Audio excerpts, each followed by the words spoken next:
Well, I'm working on a project now about the human body, and I've been interviewing people who are dying, and I've been interviewing doctors, and I went to Rwanda and talked to some people 10 years after the genocide.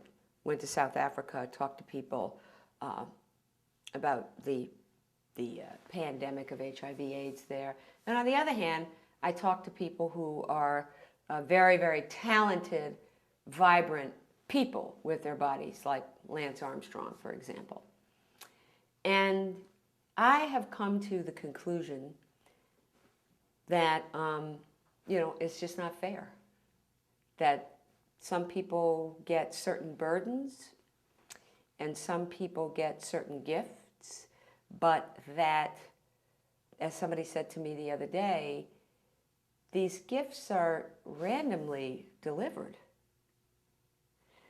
And so then that leaves me with a bigger question. If it isn't fair, and it looks like we'll be going into a period now where people who have resources will be able to genetically, through genetic therapies,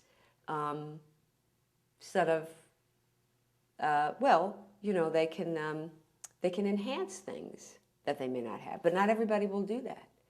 And so back to sort of how we started that, the lens through which I've seen the world for so long was about making a level playing field. I think we're going to move away from that very far. And then it's kind of like, if it's not fair, what do we do? What should we do? What should we do personally? Will the desire to have things be fair and be equal go away as a human enterprise? We look to the law to help us figure out about fairness.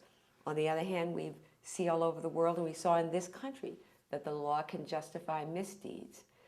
So I've learned about human nature that the good news is that throughout history, even though it hasn't been fair, there have been people who've worked hard to try to make a situation where many people could thrive, when they could have chosen to make a situation where nobody could thrive but them.